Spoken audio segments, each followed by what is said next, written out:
ರಾಜ್ಯದ ಗಡಿಯಲ್ಲಿ ಬರುವ ಮಹಾರಾಷ್ಟ್ರದ ದಾಳಿಂ ಬಳಿ ಎರಡು ಕಾರುಗಳ ಮಧ್ಯೆ ಭೀಕರ ರಸ್ತೆ ಅಪಘಾತ, ಬೀದರ್ ಮೂಲದ 4 ದುರ್ಮರಣ. ಹೈವೇ ರಸ್ತೆಯಲ್ಲಿ ವೇಗವಾಗಿ ಚಲಿಸುತ್ತಿದ್ದ ಎರಡು ಕಾರುಗಳ ಮಧ್ಯೆ ಮುಖಾಮುಖಿ ಡಿಕ್ಕಿಯಾಗಿ ಬೀದರ್ ಮೂಲದ 4 ಸ್ಥಳದಲ್ಲಿ ಮೃತಪಟ್ಟ ಘಟನೆ ನೆರೆಯ ಮಹಾರಾಷ್ಟ್ರದ ಉಸ್ಮಾನಾಬಾದ್ ಜಿಲ್ಲೆಯ ಮುರುಮ್ ತಾಲೂಕಿನ ದಾಳಿಂ ಗ್ರಾಮದ ಬಳಿ ಇಂದು ಮಂಗಳವಾರ ಬೆಳಗ್ಗೆ 7:30 ಸುಮಾರಿಗೆ ಜರುಗಿದೆ.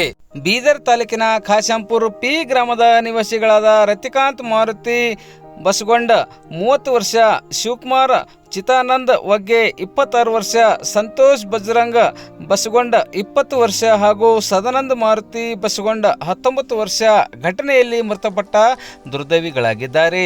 ಮಹಾರಾಷ್ಟ್ರದ ಸೋಲಾಪುರ ಬಳಿ ಇರುವ ಐತಿಹಾಸಿಕ ಪ್ರಸಿದ್ಧ ಹುಲಜಂತಿಗಿ ಮಾಳಿಂಗರಾಯ ದರ್ಶನಕ್ಕೆ ತೆರಳಿ ಮರಳಿ ಗ್ರಾಮಕ್ಕೆ ಬರುತ್ತಿದ್ದ ಸಂದರ್ಭದಲ್ಲಿ ರಾಷ್ಟ್ರೀಯ ಹೆದ್ದಾರಿ 65ರ ಮೇಲಿರುವ ಮಹಾರಾಷ್ಟ್ರದ ಮುರುಮ್ ತಾಲೂಕಿನ ದಾಳಿಂ ಗ್ರಾಮದ ಬಳಿ ಎದುರಿನಿಂದ ಬಂದ ಮತ್ತೊಂದು ಕಾರು ಡಿಕ್ಕಿಯಾಗಿ ಘಟನೆ ಸಂಭವಿಸಿದೆ.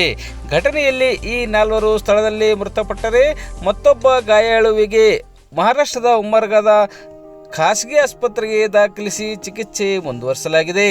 ಸುದ್ದಿ ತಿಳಿದ ಮುರುಮ್ ಠಾಣಾ ಪೊಲೀಸ್ ಅಧಿಕಾರಿಗಳು ಮತ್ತು ಸಿಬ್ಬಂದಿಗಳ ತಂಡ ಘಟನಾ ಸ್ಥಳಕ್ಕೆ ಭೇಟಿ ನೀಡಿ ಪರಿಶೀಲಿಸಿದ್ದು ತನಿಖೆ ಮುಂದುವರಿಸಿದ್ದಾರೆ.